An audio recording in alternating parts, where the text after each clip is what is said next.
وارزقنا الرحمة اللهم إنا نسألك علما نافعا ولا ينسى رب اشرح لي صدري ويسر لي أمري واحلل عقدة من لساني يفقهوا قولي. Kita bersyukur kepada Allah Subhanahu wa Ta'ala karena hanya dengan izin dan kuasa-Nya lah, alhamdulillah kita sampai saat ini Allah masih berikan kesehatan, juga waktu yang luang, juga keislaman dan juga keimanan, sehingga dengan itu semua kita sama-sama bertemu kembali di pertemuan rutin kita ini. Dan pada kesempatan kali ini kita akan masuk di surat atau pembahasan terakhir untuk surat Ali Imran, karena nanti di pekan depan kita sudah masuk di surat An-Nisa. Jadi pekan berikut kita sudah masuk di surat An-Nisa. Salawat serta salam semoga senantiasa tercurah kepada Nabi kita Muhammad sallallahu alaihi wasallam. Beliau merupakan suri tauladan yang terbaik bagi kita sekalian. Ya, kita di kesempatan ini akan membahas surat Ali Imran ayat yang ke-198.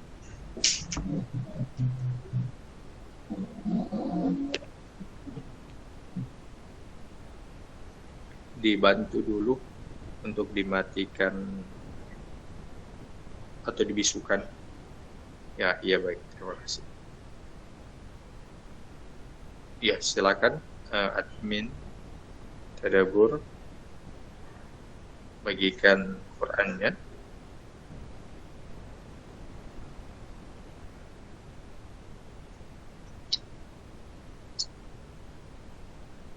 Ini ada akun tertulis aku siapa. Ini siapa ini?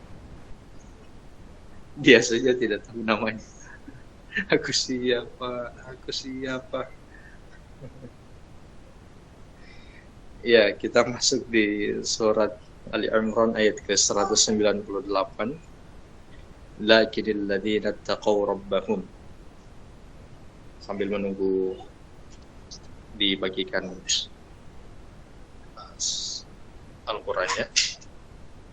Ya, kita tunggu sebentar ya. Kita tunggu sebentar untuk Al-Quran dibagikan.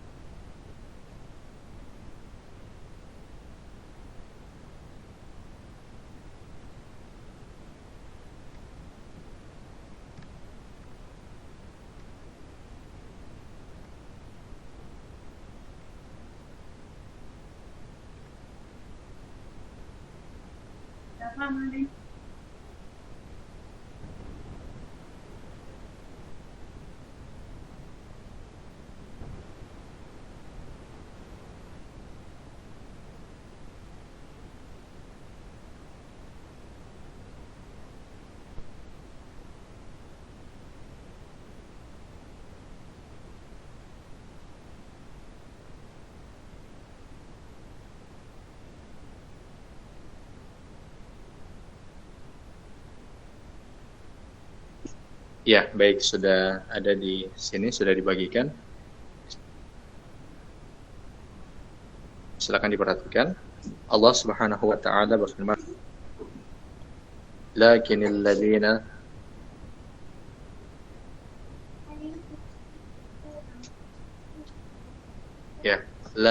ladzina taqaw rabbahum. Jadi ayat sebelumnya itu bicara tentang orang-orang yang ingkar kepada Allah Subhanahu wa Ta'ala dan nantinya apa yang akan mereka dapatkan dengan keingkaran mereka itu. Sekarang kebalikannya, ini berkaitan dengan orang-orang yang takwa kepada Allah, orang-orang yang senantiasa bertakwa kepada Allah. Allah katakan, lakinnal ladzina taqaw rabbahum, tetapi orang-orang yang bertakwa kepada Tuhannya. Tetapi orang-orang yang bertakwa kepada Tuhannya. Jadi makna takwa ini sebenarnya banyak. Jadi takwa itu ada banyak sifat di dalamnya. Jadi ada banyak sifat di dalamnya. Takwa itu dia berarti takut, lalu cinta, harap, tawakal, sabar, dan lain-lain. Ridho juga, itu makna tawakal, makna takwa. Jadi semua yang tadi saya sebutkan itu bersatu. Jadi ada di dalam kata takwa itu. Dan takwa ini artinya adalah menjaga hukumnya Allah. Jadi dengan perasaan yang saya sebutkan tadi, takwa itu secara prakteknya dia senantiasa menjaga aturan atau hukumnya Allah. Aturan dan hukumnya Allah ini tentu yang ada di dalam Al-Quran maupun hadis Nabi. Jadi hadis Nabi SAW. Dan bukan hanya terbatas pada kaitan perintah ibadah saja, yang ibadah mahdhah sebagaimana sholat, kemudian juga puasa, juga haji, tapi juga dia berkaitan dengan muamalah. Jadi bagaimana dia bermuamalah dengan orang lain, bagaimana dia berkaitan dengan masalah hutang, transaksi, itu dia perhatikan semuanya. Karena memang ada orang yang dia rajin sholat, 5 waktu.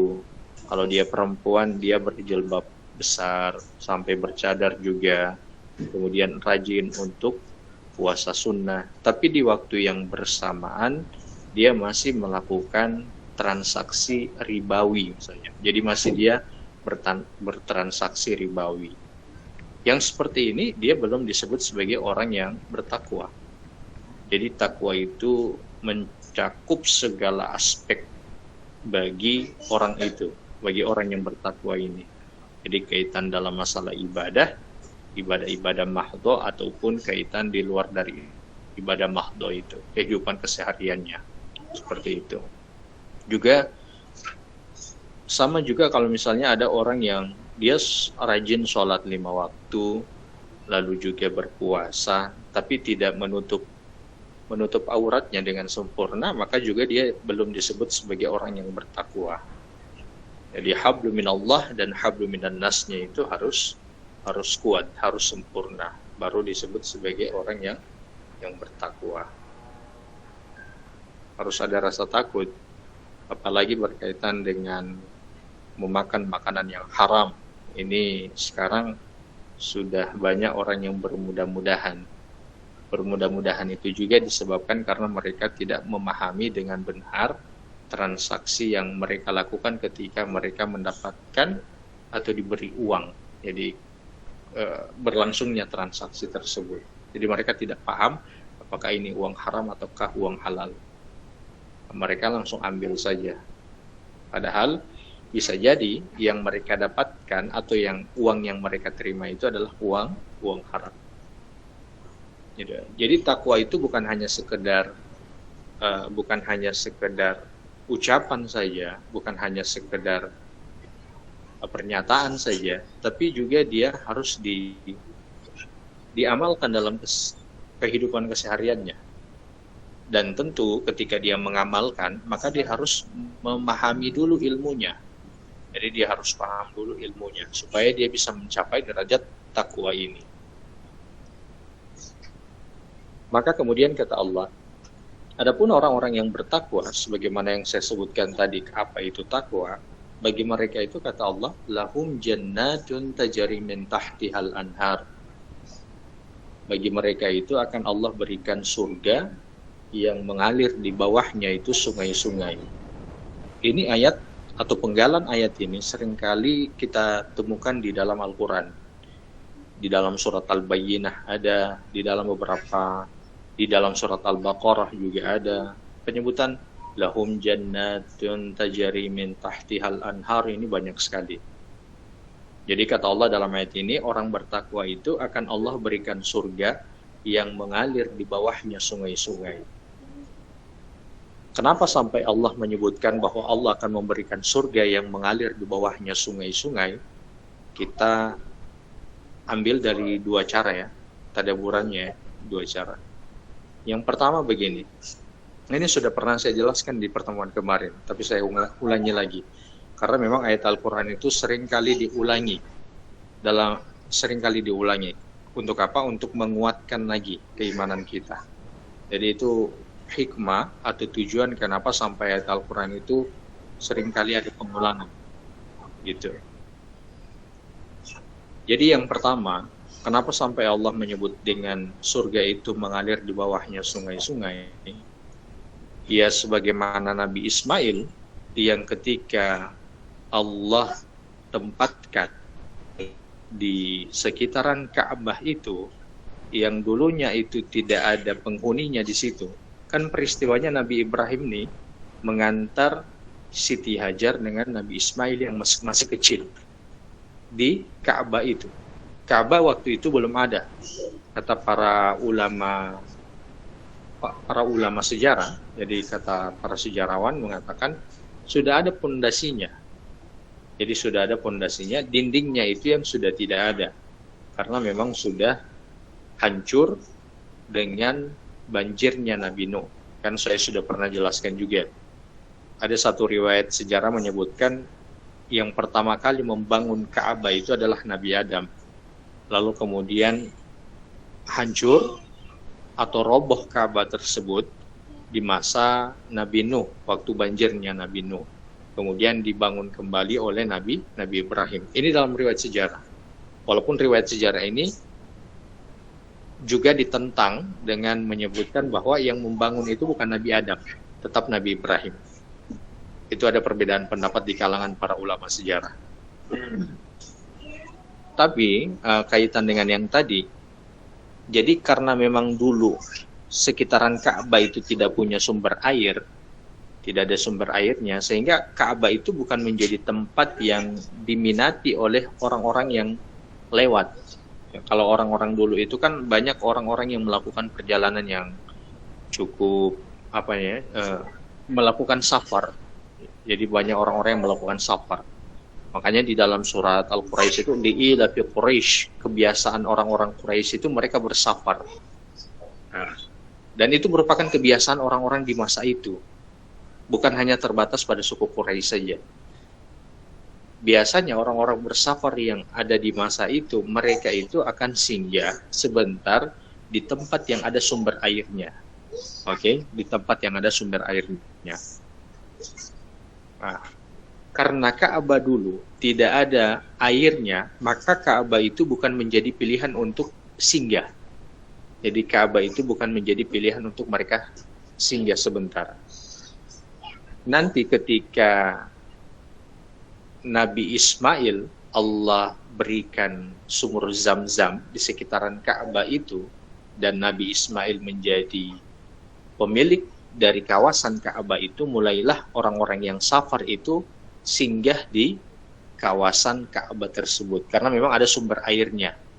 Ya, orang-orang safar itu kalau mendapati sumber air, mereka akan singgah sebentar, bikin camp selama 1-2 hari untuk rehat sejenak, lalu mengumpulkan atau menampung lagi air untuk bekal mereka melanjutkan perjalanan. Dan memang tempat yang ada air itu adalah tempat yang sangat mahal nilainya. Saking jarangnya air, jadi saking sulitnya mendapatkan air di padang pasir, kalau mendapati ada tempat yang ada sumber airnya, itu tempat itu mahal sekali nilainya. Coba bayangkan saja kalau misalnya Nabi Ismail itu membuat pungutan. Ya. Ibaratnya kalau ada pungutan ya, jadi kalau orang misalnya singgah di safar di situ, diambil sewa untuk camp di situ selama 1 hari misalnya berapa. Ya, jadi kalau misalnya ada yang seperti itu, mereka itu seperti bahagia sekali, punya pendapatan income tersendiri pasti namanya. Jadi ada pendapatan yang tidak harus membuat mereka itu capek ya untuk mencari pendapatan. Ya, gitu ya. Nah, makanya kemudian di dalam ayat ini Allah sebutkan bahwa surga itu dia merupakan tempat jannat. Jannat itu kalau dicari di kamus bahasa Arab pasti akan muncul kebun. Kenapa? Karena dua tempat yang sangat diidam-idamkan atau sangat disukai oleh orang-orang Arab, saking mereka tinggal di padang pasir, itu dua tempat. Tempat yang sebenarnya satu tempat, tapi ada dua hal di situ. Ada pepohonan, artinya tanahnya subur, yang kemudian kedua, dia ada sumber airnya, jadi ada air yang mengalir, jadi ada sumber airnya. Itu bagi orang-orang Arab tempat yang sangat mahal nilainya. Jadi tempat yang sangat mahal, memiliki nilai yang sangat mahal, kemudian juga indah. Karena sudah ada sumber air, tanahnya juga subur, ada juga pepohonan. Ada juga pepohonan di sekitaran situ. Itu kalau orang-orang Arab mendengar ayat ini. Jadi lahum jannatun tajri min tahtihal anhar. Jadi bisa dibayangkan ya, ketika ayat ini disampaikan kepada para sahabat yang mereka tinggal di gurun, bisa dibayangkan seperti seakan-akan Allah menyebutkan kepada mereka mendapatkan yang saya sebutkan tadi. Tempat yang ada kebun, tanahnya subur, tempat yang itu merupakan kebun, ada pepohonannya, tanahnya subur, kemudian ada sumber airnya. Kalau untuk kita di hari ini, lahum jannatun tajri min tahtihal anhar, emosi ayat ini seperti rumah, villa itu, kalau villa hotel itu view-nya, pemandangannya. Jadi kalau kita buka jendela hotel, kalau view-nya atau pemandangannya itu lautan, jadi lautan, pantai, itu pasti hotel yang biaya sewa kamarnya mahal. Jadi biaya sewa kamarnya mahal. Dibanding dengan hotel yang view-nya itu tembok hotel yang lain atau tembok rumah yang lain yang sebelahnya lah, ini ada kantor lah di sebelah, atau ada tempat yang tidak terurus lah di sebelah, tempat kumuh begitu. Itu dibanding yang tadi yang saya sebutkan, view-nya, pemandangan hotel yang ketika buka jendelanya itu view-nya adalah lautan, itu mahal nilainya. Makanya banyak para artis luar negeri itu, mereka itu buat villa. Jadi ada villa yang memang villa di pegunungan, tapi ada juga villa yang mereka buat di pinggiran laut, di pinggir lautan. Gitu ya. Jadi ketika Allah menyebutkan lahum jannatun tajri min tahtihal anhar, jadi pinggir laut ini kemudian ada pepohonannya. Ada pepohonannya. Sudah pinggir laut, kemudian rindang, pohonnya teratur, indah dipandang. Jadi Allah ingin menyebutkan, atau Allah ingin memberikan ke kita emosi ayat ini, lahum jannatun tajri min tahtihal anhar.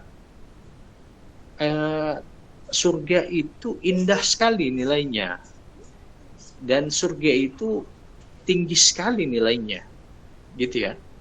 Jadi kalau kita bawa di orang-orang Arab sebagaimana yang saya sebutkan tadi, kalau kita bawa di hari ini sebagaimana yang saya sebutkan tentang view tadi, view hotel ataupun view dari villa yang tadi. Kemudian Allah katakan khalidina fiha, mereka berada di dalamnya itu selama-lamanya. Ini khalidina fiha ini juga seringkali dan bergandengan dengan lahum jannat ini di dalam ayat Al-Quran di beberapa ayat. Kenapa Allah sering menyebutkan khalidina fiha? Jadi sebagaimana orang Arab tadi, karena mereka di masa itu mereka harus membayar sewa juga, setiap mereka singgah di tempat yang ada sumber airnya, mereka kan harus bayar sewanya. Artinya mereka tidak boleh lama di tempat itu. Tempat itu memang ada sumber airnya, apalagi kalau ada pepohonannya. Ada pepohonannya, rindang, kemudian subur tanahnya, kan mereka tidak boleh lama di situ. Mereka tetap harus bayar sewanya. Kalau yang kayak yang saya jelaskan tadi, kaitan dengan masalah hotel ataupun villa yang pemandangannya itu lautan, kan biaya sewanya bisa sampai, atau biaya masuk ke hotel itu kan bisa sampai 2 jutaan dengan view seperti itu, 2 juta semalam. Kayak sebagaimana di Bali itu kan, kayak sebagaimana di Bali itu 2 juta semalam, bisa dibayangkan 2 juta satu malam. Kalau kita hanya punya uang sekitar 5 juta, Artinya kalau kita sewa dia 2 hari 4 juta, kita sisa uangnya tinggal 1 juta. Jadi 4 juta ini yang kita beri untuk 2 hari itu kita was-was. Kalau sekedar kita datang ke situ lalu kemudian tidur saja, mending kita tidur di rumah. Maka kita akan memaksimalkan waktu kita di tempat itu selama 2 hari. Karena memang kita tahu kita tidak lama di situ, di tempat yang indah itu. Maka kemudian kata Allah dalam ayat ini, lahum jannatu, kalian berada di tempat yang indah itu tidak sebagaimana kalian berada di hotel di dunia ini yang harus pikir biaya sewa dan terbatas tinggal di tempat itu. Batasan lamanya itu ada. Di surga itu yang tempatnya itu indah sekali, kalian berada di dalamnya itu khalidina fiha, selama-lamanya. Tidak usah dipikir biaya sewanya dan tidak perlu pusing kalian akan diusir dari surga itu, karena itu merupakan tempat kalian, gitu, tempat kita abadi di dalamnya, di tempat yang indah itu, gitu ya. Jadi tempat yang indah dan kita kekal di dalamnya selama-lamanya. Amin lah. Lalu kemudian Allah katakan nuzulam min indillah. Ini hal-hal yang akan didapatkan oleh orang-orang bertakwa di dalam surga. Seringkali kita baca ini lahum jannatun tajri min tahtihal anharu khalidina fiha. Seringkali kita baca ini dalam ayat Al-Qur'an. Padahal iya seringkali kita baca, cuman memang tidak membekas di hati kita karena memang kita tidak tahu emosi dari ayat ini. Ya, kita tidak tahu emosi dari ayat ini. Baik, kita lanjut ya. Kemudian Allah katakan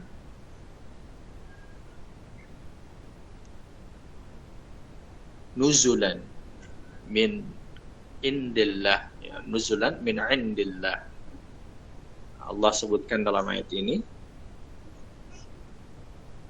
sebagai karunia, mereka kekal di dalamnya sebagai karunia dari Allah. Jadi nuzulan min indillah, sebagai, jadi nuzulan itu artinya adalah pemberian atau hadiah. Pemberian atau hadiah untuk tamu. Jadi nuzulan itu artinya adalah pemberian untuk tamu. Apa maknanya? Kemudian Allah katakan min indillah, dari sisi Allah. Jadi kita ini sebagai penghuni surga, insya Allah kita berdoa kepada Allah supaya Allah jadikan kita sebagai penghuni surga, amin. Kita ini disambut oleh Allah sebagai tamu. Jadi nuzulan itu artinya tamu, hadiah sebagai tamu. Kalau ada orang yang datang ke rumah kita, misalnya saudara kita, saudara yang memang sudah sering, atau tetangga kita lah, atau teman kita yang memang sudah sering datang ke rumah kita, itu sambutan kita terhadap teman kita ini yang memang sudah sering datang itu beda dengan sambutan tamu kita yang jarang dia datang. Jadi dia memang menjadi tamu. Biasanya kan kalau ada tamu yang memang jarang dia datang, apalagi tamu itu dari jauh, jadi dari jauh, dari luar kota lah, maka kita akan menyambut mereka itu dengan sambutan yang lebih dibanding dengan teman-teman kita yang memang orang-orang di sekeliling kita yang memang sudah sering datang ke kita. Paham ya? Jadi kalau ada tamu yang dari luar kota datang ke kita itu, kita akan memberikan makanan yang terbaik. Mungkin kalau teman kita hanya kita ambilkan air, bekas kue. Tapi kalau tamu luar kota, kita akan menjamu mereka dengan kue yang masih talakban, masih dilakban itu. Baru kue yang terbaik lagi yang akan diberikan. Minumannya akan dipersiapkan minuman yang terbaik juga bagi tamu yang dari luar kota ini. Jadi akan disediakan nih. Nah, jadi Allah menyebutkan dalam ayat ini, kita nih insya Allah akan disambut sebagai tamu. Artinya pelayanan yang akan Allah berikan kepada kita adalah pelayanan yang sangat terbaik. Jadi pelayanan terbaik. Karena memang disebut yang nuzulan, sambutan atau hadiah untuk tamu. Gitu ya. sambutan dari Allah. Kemudian kata Allah, wa ma indallahi khairul lil abrar. Allah sebutkan dalam ayat ini, dan apa yang di sisi Allah lebih baik bagi orang-orang yang berbakti. Nah, berkaitan masih sambungan dari tamu tadi. Oke. Jadi kalau kita terima tamu nih, kalau kita datang ke orang bukan untuk meremehkan ya, jadi bukan untuk meremehkan. Itu orang yang memang misalnya dia orang kaya sekali. Lalu juga dia orang kaya. Hartanya itu miliaran, bahkan ratusan miliar. Sambutan dia terhadap tamu itu berbeda dengan sambutan kita terhadap tamu. Kita mungkin akan memberikan kue yang kita miliki dan itu menurut kita adalah kue terbaik. Tapi kalau misalnya ada orang kaya tadi, ya, kita kan terbatas nih. Kita terbatas nih, tidak bisa memberikan lebih untuk tamu yang datang ke kita, walaupun itu merupakan tamu yang terbaik yang datang dari luar kota. Tapi beda kalau misalnya tamu ini datang kepada orang yang kaya. Yang kaya misalnya dia orang kaya ini dia punya harta ratusan miliar. Oke ya. Maka jamuan yang akan dia berikan kepada tamunya ini akan lebih dari kita karena dia kan memiliki uang yang lebih. Oke, dia kan punya uang yang lebih. Pasti akan diberi buah, kemudian kuenya mahal-mahal, kemudian minumnya bukan cuma satu, air mungkin tapi bukan sebatas air yang kemasan itu. Bisa jadi air tapi yang botol kaca itu, botol pica itu yang warna hijau, yang harganya mahal itu. Kalau jus asli, kalau kita kan masih pakai yang jus di botol itu kan. Mereka pakai jus asli. Jadi mereka akan menyambut karena mereka punya uang. Mereka akan memberikan sambutan yang banyak untuk tamunya. Akan diberikan semua kue-kue yang terbaik, bukan hanya satu, bahkan banyak akan diberikan. Ya, bisa digambarkan ya. Jadi kata Allah, orang bertakwa itu adalah tamunya dia, dan Allah itu kan maha kaya. Allah ini kan maha kaya. Harta Allah itu bukan hanya terbatas pada ratusan miliar yang saya sebutkan tadi. Allah sebutkan dalam ayat ini orang bertakwa itu adalah tamunya dia. Maka dia akan menyambut setiap orang bertakwa itu dengan sambutan yang wah. Itu tidak mungkin akan bisa kita gambarkan seperti apa sambutan Allah kepada setiap orang-orang yang akan masuk ke dalam surga. Kita hanya berharap semoga kita akan menjadi tamunya Allah. Amin ya. Begitu dia. Dan disebutkan di dalam Al-Quran ataupun di dalam hadis Nabi Shallallahu Alaihi Wasallam itu hanya sambutan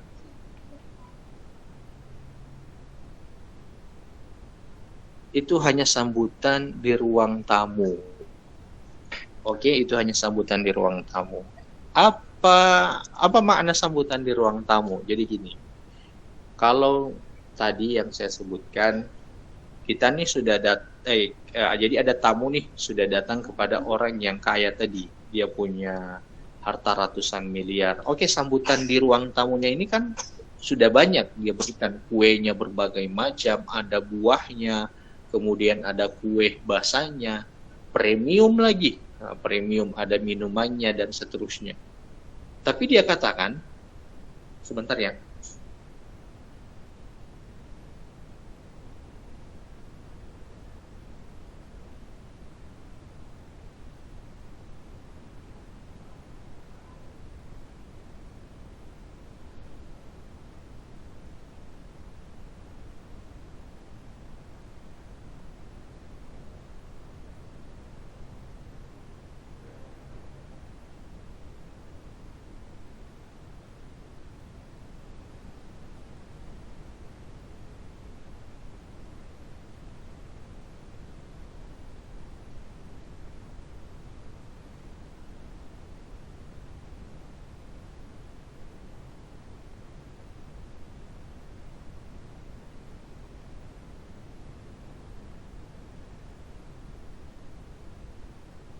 Baik, kita lanjut ya.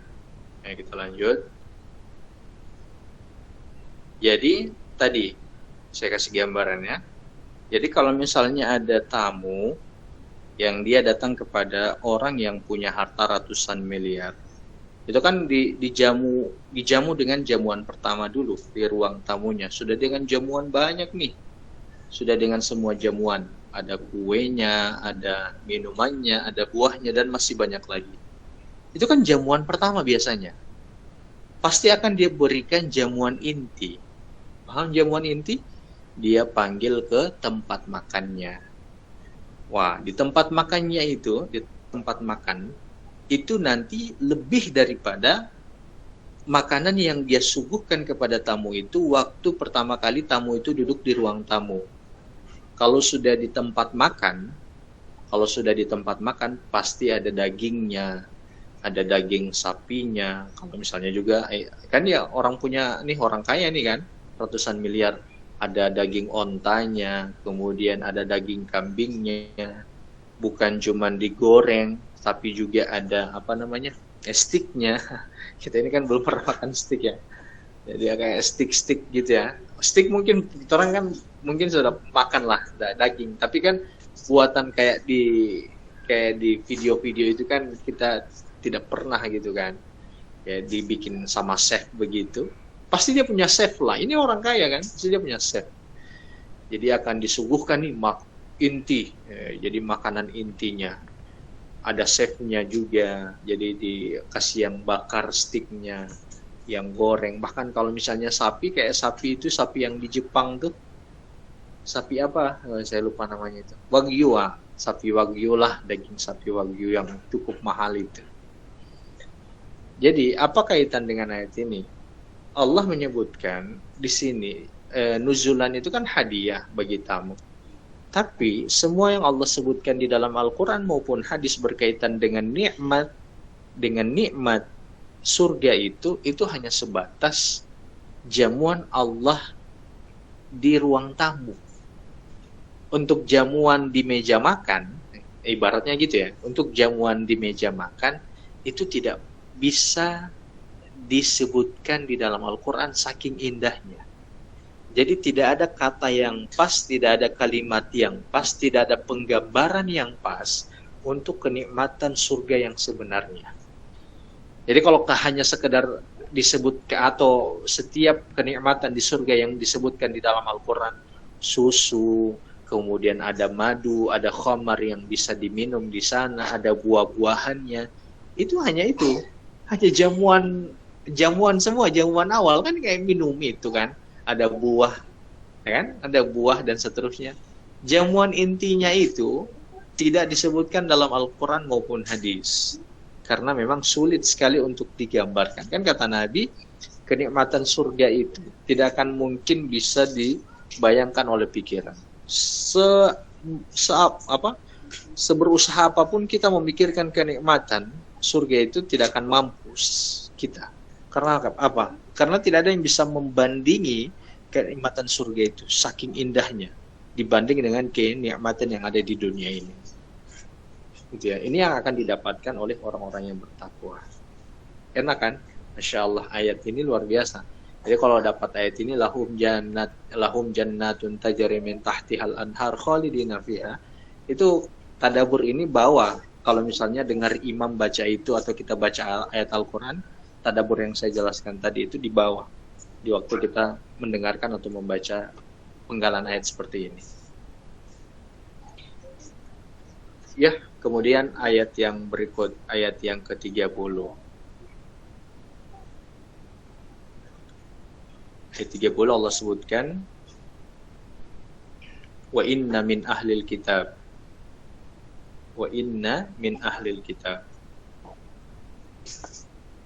la may yu'minu billah. Allah sebutkan, dan sesungguhnya di antara ahli kitab ada yang beriman kepada Allah. Nah, ini berkaitan dengan ahli kitab. Ahli kitab itu adalah agama samawi, orang-orang Kristen, kalau hari ini orang-orang Kristen ataupun orang Nasrani, dan orang-orang Yahudi, gitu ya. Bukan orang-orang musyrikin. Jadi bukan orang Hindu, bukan orang Buddha, bukan orang Konghucu, apalagi agnostik ataupun ateis. Jadi mereka itu ahli kitab itu tertuju kepada dua golongan Yahudi dan juga golongan Nasrani.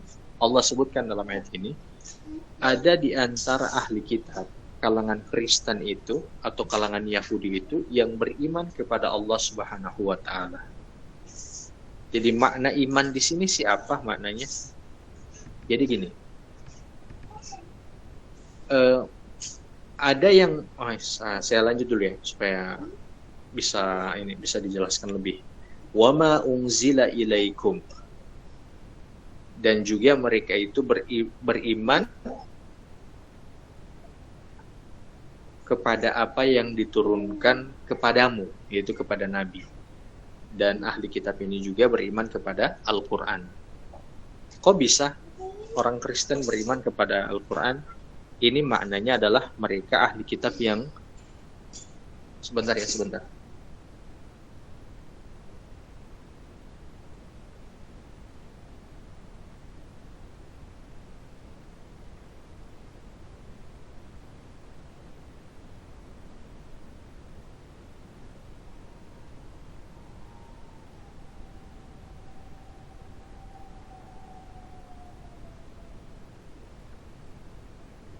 Ya, kita lanjut ya.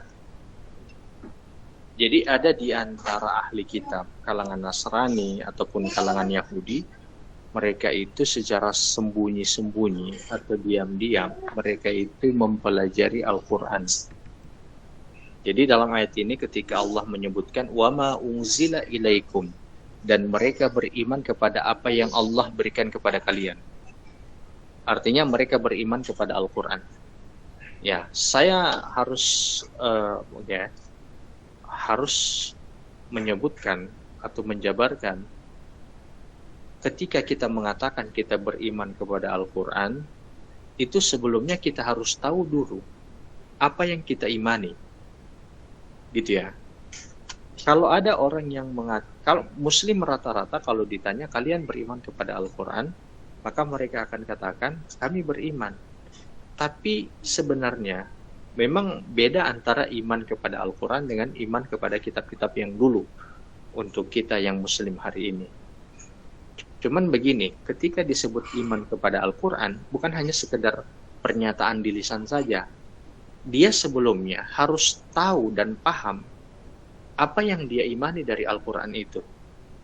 Jadi tidak mungkin seseorang itu bisa percaya sesuatu sedangkan dia tidak paham sesuatu itu. Kan makna iman itu kan percaya. Percaya itu kan harus dilandasi dengan ilmu dulu. Harus dia paham apa yang dia percaya itu. Harus dia tahu apa yang dia yakini itu. Kan begitu dia. Jadi ada di kalangan orang Nasrani, ada di kalangan orang Kristen, ada di kalangan orang Yahudi, mereka itu diam-diam. Jadi mereka itu diam-diam belajar. Belajar apa? Belajar Al-Quran. Jadi mereka itu diam-diam belajar Al-Quran. Jadi memangnya kalangan orang-orang Kristen yang masuk ke dalam Islam itu ada 3. Sebab yang pertama, mereka masuk ke dalam Islam sebabnya karena pernikahan. Ini yang sebab karena pernikahan, ini kalau iman mereka lemah. Jadi artinya level pertama itu. Ada yang kedua, masuk Islam karena lingkungan. Nah ini level kedua, lebih baik masuk Islam karena menikah. Jadi dia lebih baik daripada orang yang masuk Islam karena menikah. Gitu ya. Kan saya ulang ya. Jadi adalah pasti sudah dengar orang yang masuk Islam karena menikah. Tapi itu level awal. Kalau yang level kedua itu mereka masuk Islam karena lingkungan. Jadi mungkin ada orang Kristen, dia sekolah di Gorontalo dan seluruh temannya itu satu kelas, bahkan yang ada di sekeliling rumahnya yang ada di Gorontalo itu Muslim semua. Karena dia melihat atau aktivitasnya ini itu keseluruhannya dengan orang-orang Muslim, maka dia masuk ke dalam maka dia masuk ke dalam Islam. Maka dia masuk ke dalam Islam. Ini lebih baik daripada orang yang tadi yang masuk Islam karena menikah. Karena kalau yang di lingkungan itu dia terpengaruh dengan akhlak atau dengan suasana keislaman. Ada kan yang terpengaruh dengan suasana Ramadan, suasana Hari Raya Idul Fitri, suasana lain-lain. Nah, seperti itu. Itu level kedua, itu lebih. Kemudian ada level yang ketiga yang lebih lagi. Masuk Islam karena mereka itu mencari tahu. Dan ini kebanyakan dari para ulama, dari para mu'alaf hari ini, kebanyakan. Sebagaimana Ustaz Felix Siau. Itu yang mu'alaf tadabur mu'alaf yang alhamdulillah saya bina juga. Itu mereka rata-rata begitu kan, mereka kebanyakan kerja di luar negeri kan. Kebanyakan mereka kerja di luar negeri, ada yang anaknya juga di luar negeri sampai hari ini. Itu mereka masuk Islam itu gara-gara cari tahu begitu. Lalu kemudian mereka mengumpulkan banyak referensi sampai membaca Al-Quran secara terjemahannya. Walaupun mereka tidak bisa Arabnya, tapi mereka mengkajinya secara terjemahannya. Lalu kemudian mereka membaca tafsirannya. Bayangkan, kita nih yang Muslim jarang baca tafsirannya, tapi kalau mereka itu rajin baca tafsirannya. Bahkan mereka kalau yang tadabur mu'alaf itu yang saya bina itu, mereka sekarang ada yang sudah bisa i'rab Quran secara bahasa Arab, mereka sudah boleh. Itu karena apa? Karena mereka memang masuk Islamnya itu dipicu oleh keingintahuan dan mencari kebenaran. Nah, ini level tertinggi nih, level tertinggi. Ini ibarat kayak seperti sebagaimana Ustadz Felix Siau, ada juga Koh Don Ditan, itu Koh Don Ditan juga begitu, dan lain-lain. Nah, yang dimaksud di dalam ayat ini adalah yang level ketiga ini. Jadi ada kalangan orang-orang Kristen tuh, atau orang-orang Yahudi itu yang diam-diam belajar Al-Quran. Ketika mereka belajar Al-Quran, mulailah muncul keimanan mereka itu kepada Allah dengan sebenar-benarnya iman. Lalu kemudian yang kedua, mulailah muncul keimanan mereka itu dengan sebenar-benarnya iman kepada Al-Quran. Jadi keimanan kepada sesuatu itu tidak akan muncul atau tidak akan sempurna kecuali dia harus sadar dulu dan dia harus tahu kenapa dia mengimani hal itu. Ya, kita sebagai Muslim ini, yang sekarang ada orang yang tidak sholat, kan Muslim, tapi kalau ditanya kamu beriman kepada Allah, ya mereka akan mengatakan kami beriman kepada Allah. Tapi kalau dicek keimanan mereka kepada Allah itu rusak, tidak 100% sempurna. Kok Ustadz bisa tahu? Ya kita lihat ada Muslim hari ini dan kebanyakan mereka itu simpan jimat, kan belajar ilmu kebal, lalu kemudian datang ke dukun-dukun untuk meminta kesembuhan, kan seperti itu, padahal Muslim. Makanya kalau disebut iman kepada Allah, iman kepada Rasul, apalagi iman kepada Al-Quran, sebelumnya itu harus dia tahu dulu kenapa atau seperti apa cara beriman kepada yang harus diimani itu. Kemudian Allah katakan, وَمَا أُنْزِلَ إِلَيْهِمْ, dan juga mereka itu beriman kepada apa yang telah Allah berikan kepada mereka. Kalau kepada orang Kristen kan Injil, kepada orang Yahudi kan itu Taurat.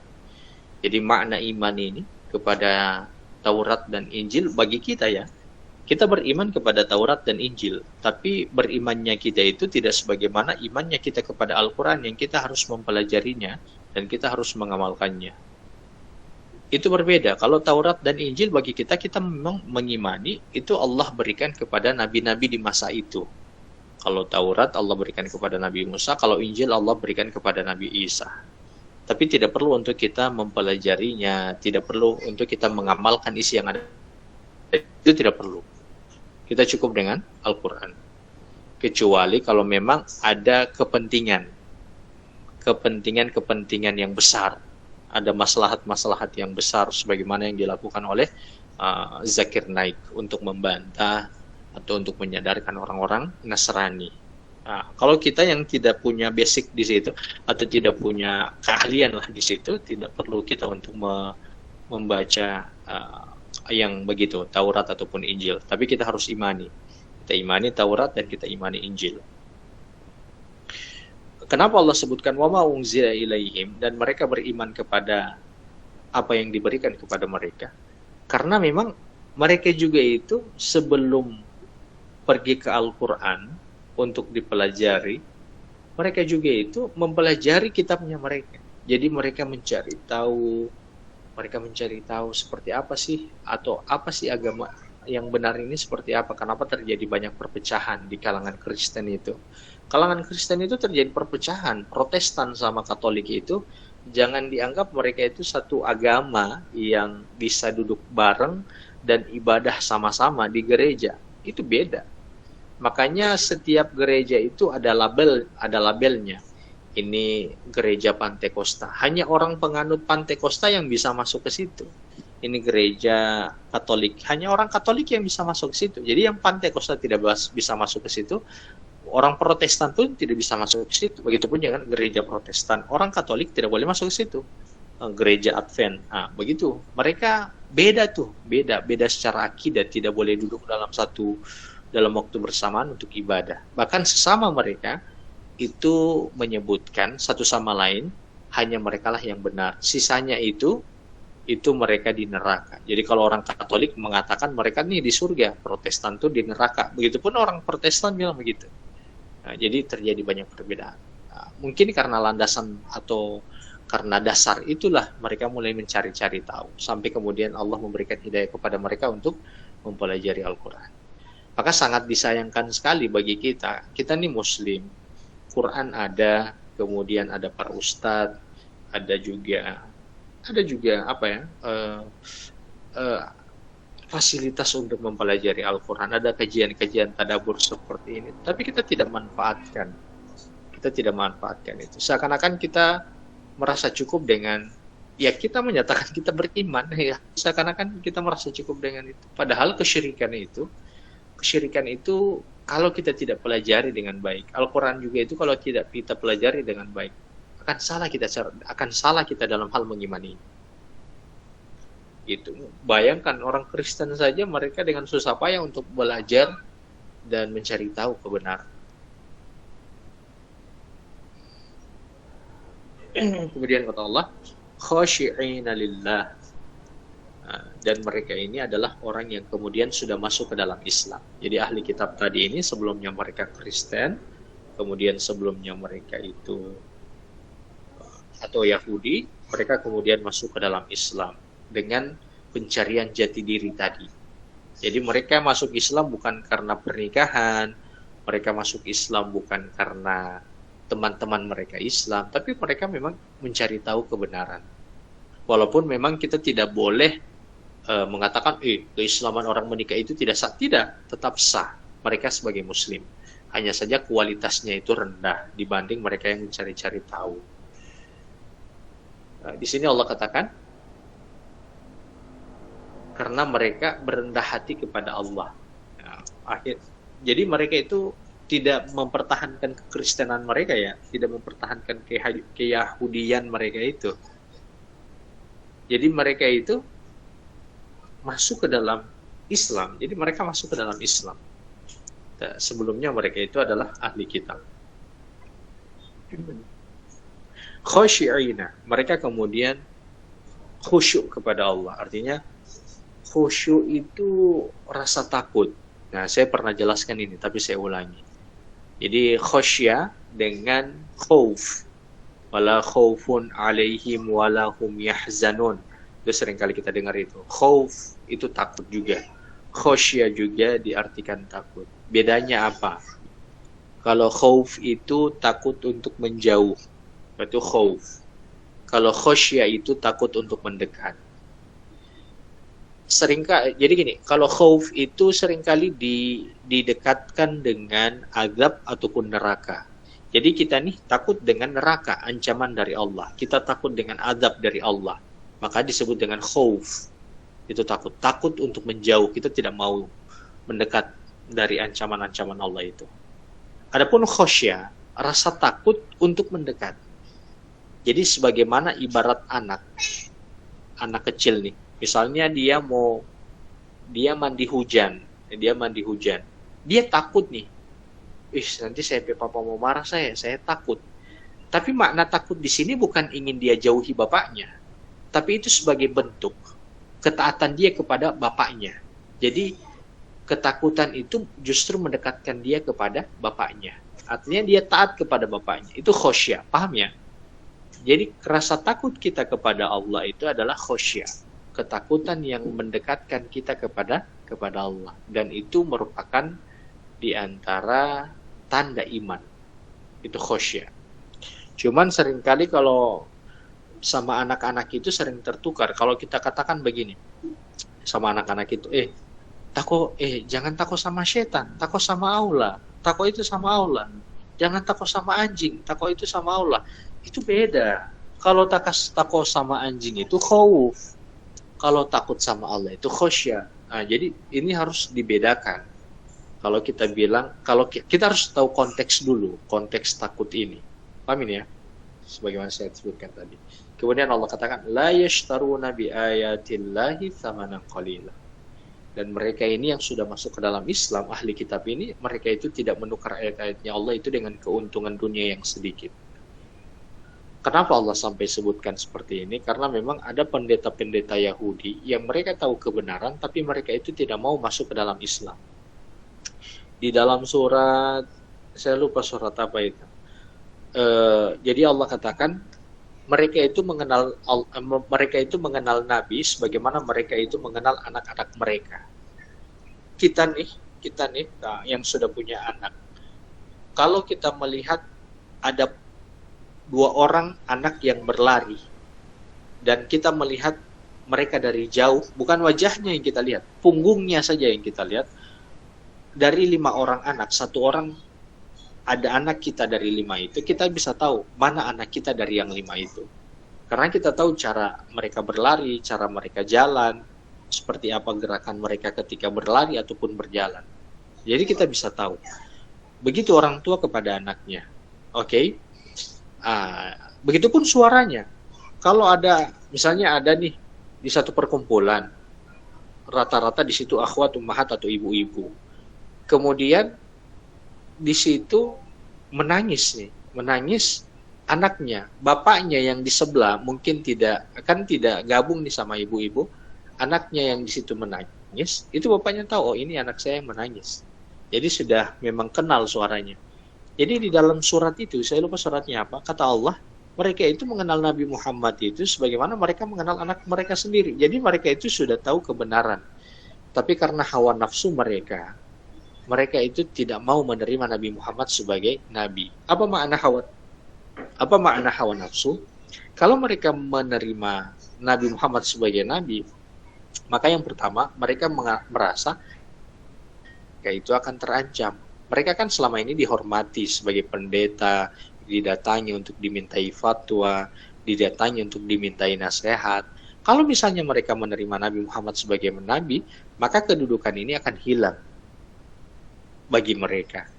Kemudian yang kedua, mereka itu dimintai fatwa untuk menghalalkan apa yang Allah haramkan atau mengharamkan apa yang Allah halalkan sesuai permintaan dari yang meminta fatwa. Nanti yang meminta fatwa itu akan memberikan harta kepada mereka atas dasar fatwa yang dikeluarkan. Makanya kemudian Allah katakan, yashtaruna bi ayati tsamanan qalila. Mereka itu sedang memperjualbelikan. Jadi memperjualbelikan ayat-ayatnya Allah. Tapi di sini Allah katakan la yashtaruna. Mereka itu tidak memperjualbelikan. Artinya orang yang Allah sebutkan di sini beda dengan para pendeta yang Allah sebutkan di beberapa ayat yang lain. Nah, kalau kita tarik di situasi kita, ya begitu juga ada para ustadz yang sebenarnya mereka tahu tahlilan itu tidak boleh. Mereka tahu yang begitu itu tidak boleh. Cuman karena memang amplopnya ada, banyak lagi, makanannya juga ada. Ya mereka tidak boleh keluar dari situ, itu kan pendapatan. Apalagi kalau misalnya mereka sudah tua, kemudian sudah lama, tiba-tiba ada yang tegur itu tidak boleh. Kemudian mereka katakan, kamu ini baru anak kemarin. Padahal bisa jadi yang lebih muda ini lebih paham daripada mereka yang tua ini. Karena yang tua ini kebanyakan mereka itu tidak tahu apa-apa kecuali hanya sebatas apa yang mereka salin saja, tanpa mereka tahu dasarnya dari mana di dalam Al-Quran maupun hadis. Makanya banyak begitu, para imam-imam tuh yang sudah tua-tua, kalau melihat ada yang masih muda-muda, ustadz yang masih muda, akan dibilang kamu ini baru kemarin. Padahal yang dibilang baru kemarin ini kalau ditanya dalilnya mereka pun tidak bisa menyebutkan dalilnya. Begitu. Jadi ayat ini bukan hanya terkhusus kepada para pendeta, kepada orang-orang hari ini juga yang memperjualbelikan, yang sudah tahu sesuatu tidak boleh, tapi mereka tetap ada yang bilang, kenapa masih datang ke tahlilan? Masalahnya ya apalah, banyak alasannya. Padahal mereka tahu itu tidak boleh. Kemudian Allah katakan, ulaika lahum ajruhum 'inda rabbihim. Jadi mereka ketika mereka sudah masuk ke dalam Islam, ahli kitab yang tadi, mereka itu akan mendapatkan pahala dari sisi Tuhan mereka. Ya, 'inda rabbihim itu seringkali kita dengar itu. Pahala dari Allah Subhanahu wa taala atau pahala dari Tuhannya. Pahala di sisi Tuhannya. Kenapa seringkali Allah menyebutkan 'inda rabbihim, dari sisi Tuhannya? Ya, sebagaimana yang tadi. Jadi pemberian ini adalah pemberian dari Allah. Gini, kita kalau dapat hadiah, ya saya kasih gambaran kayak kemarin nih. Kita kalau dapat hadiah, Pak Mujiono dapat hadiah nih dari Bupati, pasti kita tahu hadiah ini bukan hadiah sembarang. Apalagi kalau misalnya hadiahnya dari, katakanlah dari orang kaya yang tadi, yang punya uang ratusan miliar. Jadi disebutkan, Pak, dapat hadiah dari sini. Wah, apalagi kalau kita tahu dia sering memberikan hadiah, yang hadiahnya itu bukan cuma handphone, tapi akan diberikan hadiah mobil, ya kan? Oto lah dia kasih, oto dia kasih. Itu orang sudah tahu, maksudnya sebelumnya itu orang sudah tahu dia ini orang yang sering berbagi. Dan ketika dia berbagi itu, dia memberikan nilai yang sangat fantastis. Kan? Kayak misalnya oto kayak tadi lah begitu. Jadi kalimat di sisi Allah 'inda rabbihim itu, atau sisi Tuhannya, pahala dari sisi pahala dari sisi Tuhannya ini adalah pahala yang besar. Paham ya?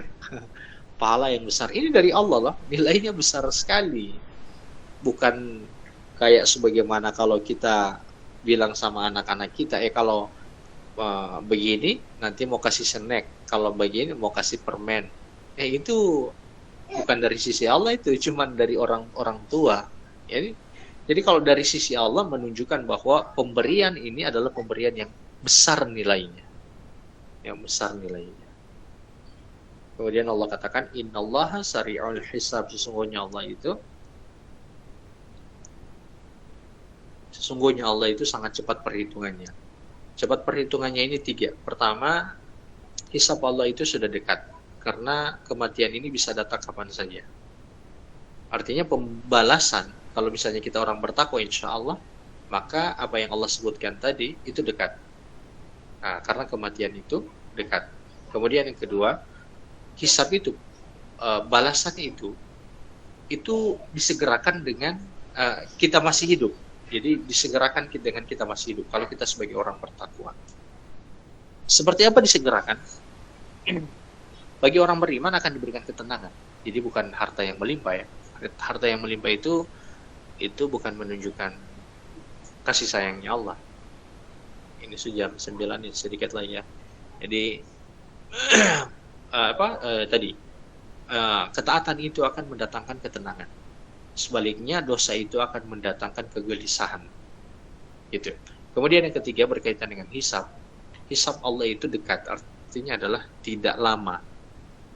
Kehidupan setelah kematian, lalu kemudian berdirinya di padang mahsyar, itu kata para ulama, ini sebagian para ulama menyebutkan ya, yang lama itu cuma berdiri di padang mahsyar, itu yang lamanya. Karena bagi orang-orang kafir sih sebenarnya, mereka merasakan lama sebenarnya bagi orang-orang kafir. Tapi bagi orang-orang beriman tidak sebenarnya. Jadi orang beriman itu berdirinya di padang mahsyar juga tidak lama. Mereka ataupun orang-orang beriman insya Allah adalah kita semua dan keluarga kita semuanya, amin. Itu dari proses kita mati sampai kemudian masuk ke dalam surga ibarat hanya sholat. sholat 2 rakaat saja. Jadi dia terhitung sangat cepat. Baru akan nanti kemudian akan dikekalkan di dalam surga. Nah, ayat terakhir, Masya Allah, ini ayat terakhir juga surah Ali Imran. Masya Allah, Alhamdulillah. Allah katakan, Ya ayyuhalladzina amanus biru. Wahai orang-orang yang beriman, bersabarlah kalian. Ini ayat terakhir untuk surat Ali Imran. Kalau surat Al-Baqarah itu ayat terakhirnya kan itu la yukallifullahu nafsan illa wus'aha. Allah tidak akan membebani seseorang melebihi kemampuannya. Sebenarnya itu bukan kaitan dengan ujian hidup. Itu tentang beban syariat itu. Jadi la yukallifullahu nafsan illa wus'aha. Misalnya ada orang yang diuji nih, orang yang diuji sakit, orang yang diuji ekonomi, lalu dia mengatakan la yukallifullahu nafsan illa wus'aha. Itu salah itu. Salah penempatan itu. Makanya ada orang yang kalau pakai itu ayat, kok bisa ada orang yang diuji sampai dia mati, kan? Padahal Allah katakan Allah tidak akan membebani seseorang kecuali berdasarkan kesanggupannya. Kok Allah memberikan ujian orang yang sakit sampai dia mati? Berarti kan tidak sampai kepada kesanggupannya, kan? Sudah melebihi. Jadi makna la yukallifullahu nafsan illa wus'aha itu karena itu ayat terakhir, dan surat Al-Baqarah itu juga berkaitan dengan masalah syariat. Ada syariat haji, sholat dan seterusnya, puasa juga di situ. Allah menyebutkan dalam ayat itu la yukallifullahu nafsan illa wus'aha. Syariat yang Allah berikan itu tidak melampaui dari kemampuan yang ada di diri manusia. Begitu. Sholat 5 waktu kan tidak memberatkan. Puasa di Ramadan juga kan tidak memberatkan.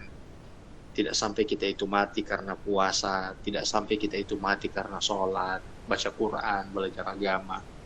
Nah, kalau di sini wasobiru warobitu, dari sepanjang kita belajar surat Ali Imran ayat pertama sampai ayat yang terakhir ini, Allah katakan kepada orang-orang beriman itu bersabarlah. Bersabarlah kalian. Sabar itu ada 3. Sabar itu sabar pada ketaatan. Kemudian yang kedua itu sabar pada hal menjauhi perbuatan dosa. Yang ketiga adalah sabar dari segala bentuk ketetapan. Ada yang diuji dengan ekonomi, ada yang diuji dengan pasangan, ada yang diuji belum mendapatkan jodoh, ada yang diuji belum mendapatkan anak, ada yang diuji dengan orang tuanya, ada yang diuji dengan pekerjaannya dan lain-lain. Jadi itu ujian yang kedua. Yang ketiga itu. Kalau ujian kedua kan bersabar dari menjauhi perbuatan dosa. Lalu kemudian juga harus diperhatikan, tidak boleh kita meminta kesabaran dalam doa kalau tidak ada yang kaitan dengan kesabaran itu. Jadi tidak boleh kita, ya Allah, kita meminta kesabaran itu, tidak boleh. Kecuali kalau memang ada yang kita hadapi. Kalau kita meminta kesabaran, lantas tidak ada sesuatu yang kita hadapi, berarti kita mengundang untuk diuji, diberi ujian. Makanya mintalah afiyah. Afiyah itu kebaikan, kesenangan, kebahagiaan. Itu yang diminta. Kecuali kalau memang kita menghadapi sesuatu, mintalah kemudian kesabaran itu. Kemudian Allah katakan wasobiru, kuatkanlah kesabaran kalian. Artinya diperkuatkan lagi. Kenapa? Karena memang ujian ini akan ada selalu. Dan kesabaran ini bukan hanya berlaku bagi orang beriman. Orang yang melakukan kemaksiatan pun itu bersabar dengan kemaksiatan mereka. Coba lihat itu Israel. Mereka bersabar untuk menyerang Palestina, orang-orang musyrik di masa Nabi. Mereka bersabar dengan kekafiran mereka itu. Mereka tetap bersabar untuk berperang, untuk membunuh orang-orang beriman. Kemudian Allah katakan, warobitu. Jadi bersabarlah dengan kondisi kalian hari ini, dengan saat ini. Kemudian kata Allah, warobitu. Tapi bersedialah. Robato itu bukan ibarat. Maknanya adalah ikatan. Kalau secara kehidupan itu ada kuda perang. Jadi kuda perang itu dia diikat. Kalau di masa dulu ya, kuda perang itu dia diikat, persiapan untuk mau besok mau perang itu. Ya kan, sudah mau perang akan ini, jadi sudah dia ikat. Kalau misalnya orang mau mendarat begitu, itu motor sudah dicuci, sudah dikasih baik. Itu makna robato itu. Jadi warobitu. Warobitu itu artinya bersedialah kalian. Bersedia ini bisa 2. Bersedia dengan setiap kondisi yang ada, atau yang kedua itu bersedia dengan segala amal kebaikan karena kematian bisa datang kapan saja. Kemudian dikatakan Allah wattaqullaha, bertakwalah kepada Allah sebagaimana yang saya sebutkan tadi, la'allakum tuflihun, agar kalian itu menjadi orang-orang yang menang. Tuflihun itu menang nanti di akhirat. Oke, demikian alhamdulillah pembahasan kita sampai di ayat yang ke-200. Kalau ada pertanyaan, terima kasih untuk semuanya. Kalau ada pertanyaan dipersilahkan diketik ya. Terima kasih sudah membagikan layar.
Oke, sudah ada masuk pertanyaan nih.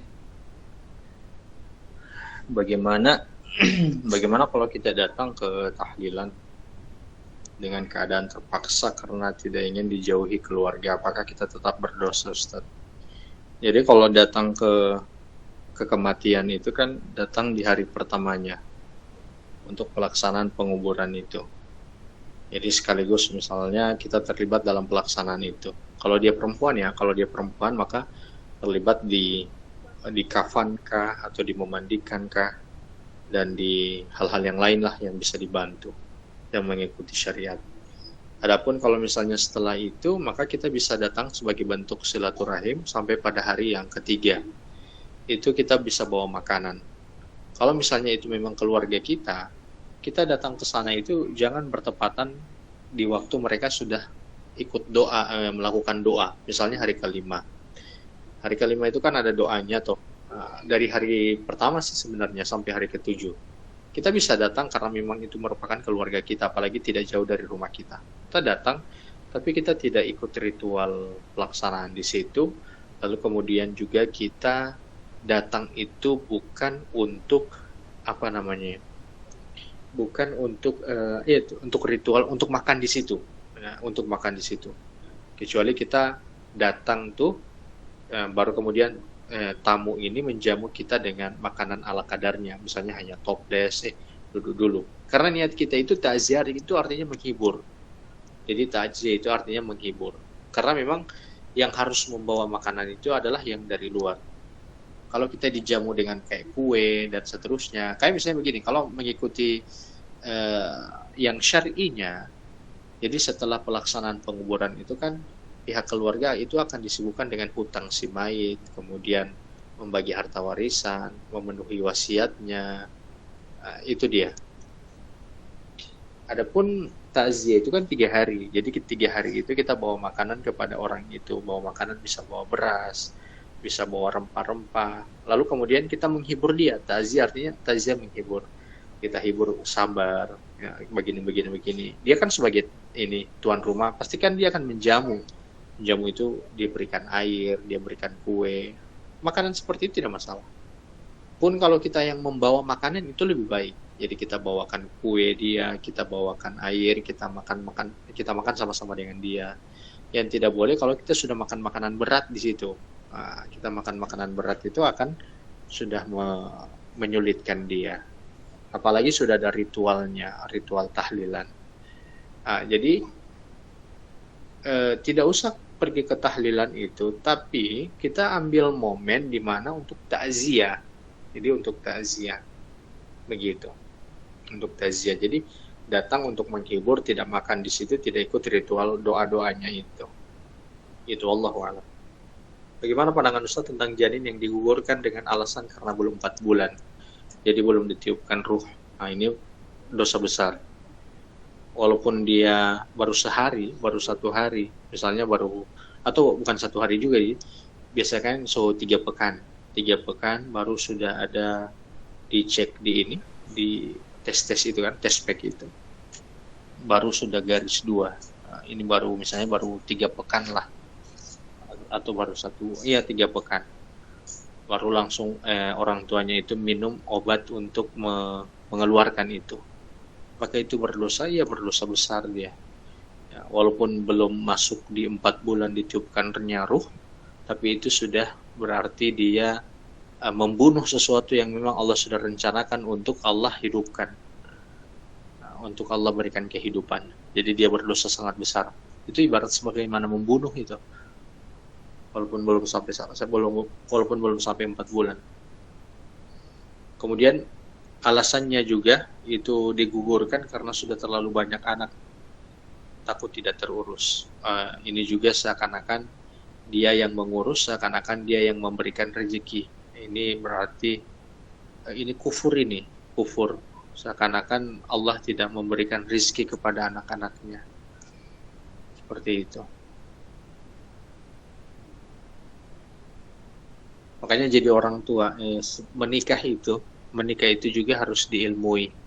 Bukan berarti para ustadz ataupun seperti saya ini orangnya, misalnya ustadz lah, kemudian ustadz itu sempurna. Tidak, tetap ada permasalahan di dalam rumah tangga. Dan namanya rumah tangga itu adalah ibarat di kapal itu suami istri ini berjuang bersama di bahtera kapal ini bersama-sama. Ada ombaknya, siapapun dia, mau ustadz, mau syekh, mau ulama, bagaimanapun pasti ada ujian di dalam rumah tangganya. Tetap ada itu perselisihan, pertengkaran tetap ada. Tapi yang bisa mendamaikan semuanya itu adalah keimanannya kepada Allah. Allahu a'lam. Makanya sebelum menikah belajar dulu bagaimana menjadi seorang suami dan bagaimana menjadi seorang istri. Kalau sudah menikah, belajarlah bagaimana menjadi istri yang baik dan bagaimana menjadi suami yang baik. Dan kalau sudah punya anak, belajarlah bagaimana menjadi seorang bapak yang baik dan bagaimana menjadi seorang ibu yang baik. Jadi kehidupan rumah tangga itu adalah kehidupan yang terus harus belajar.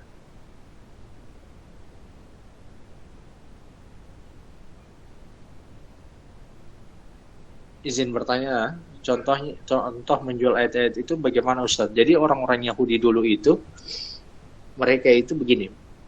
Kalau ada dua orang yang ini disebutkan di dalam surat Al-Maidah. Ini kita kasih contoh dulu ya, contoh ke orang-orang Yahudi itu.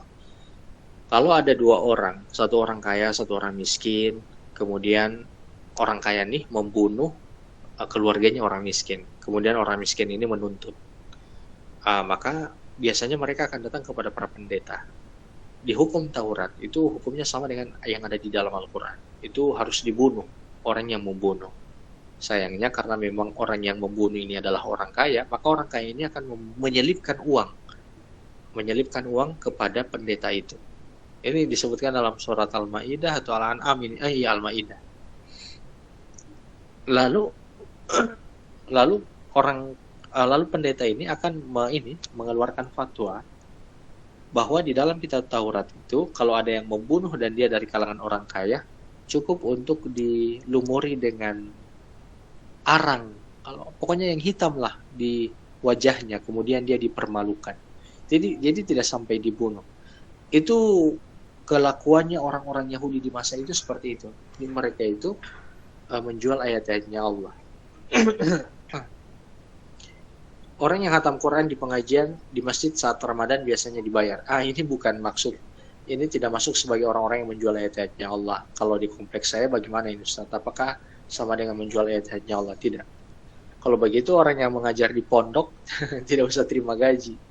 Orang mengajar pesantren tidak usah terima gaji. Tidak. Jadi yang dimaksud dengan menjual ayat-ayatnya Allah itu menjadi bisnis.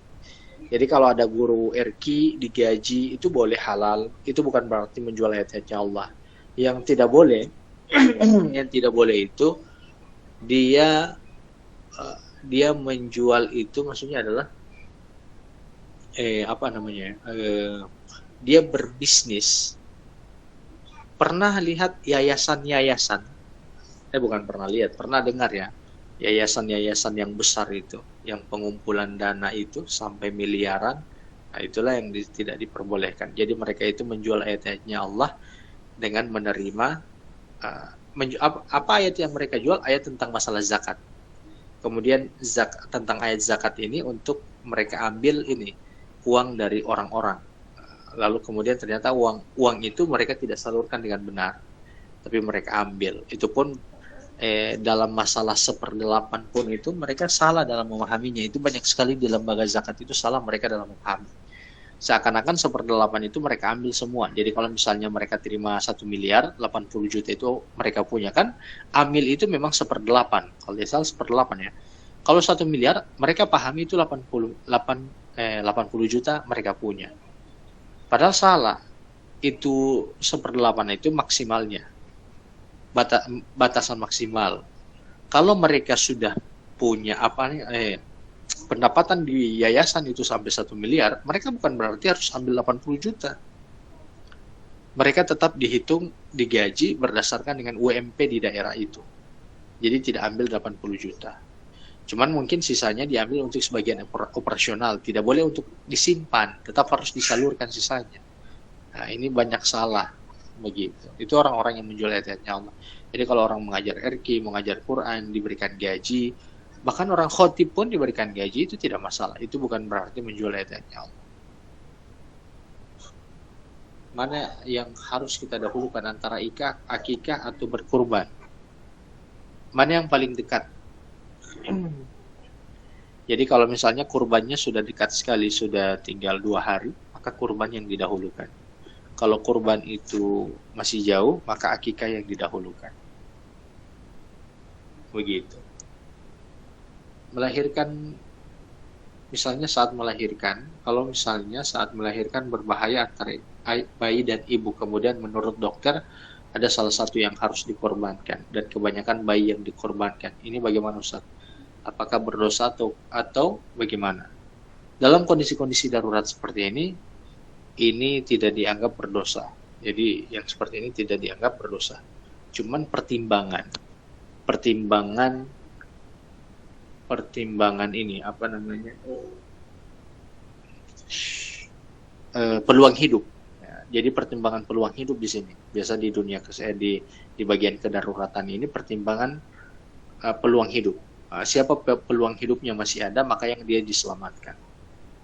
Jadi kalau ke ibunya, karena disebut dengan peluang hidupnya masih ada dan diberikan pilihan dalam kondisi darurat seperti ini, dan dipilih adalah orang tuanya, dan anaknya itu meninggal, insya Allah ini bukan disebut sebagai orang yang membunuh. Nah, ini tidak berdosa, wallahu a'lam, dalam kondisi-kondisi darurat. Bagaimana hukumnya untuk mencegah kehamilan dengan cara ber-KB? Boleh KB itu, tapi KB itu dia bukan KB permanen. KB itu tujuannya untuk memberikan jarak. Dan yang KB itu perempuan, jangan yang KB itu laki-laki.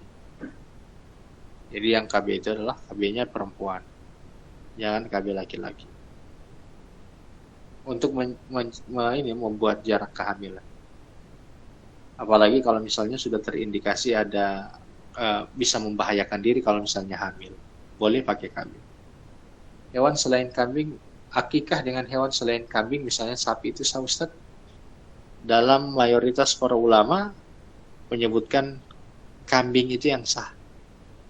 Memang sapi itu dalam satu pendapat mazhab Syafi'i menyebutkan ada satu pendapat mazhab Syafi'i. Tapi kalau dilihat dari teks hadis dan mayoritas para ulama menyebutkan kambing dia.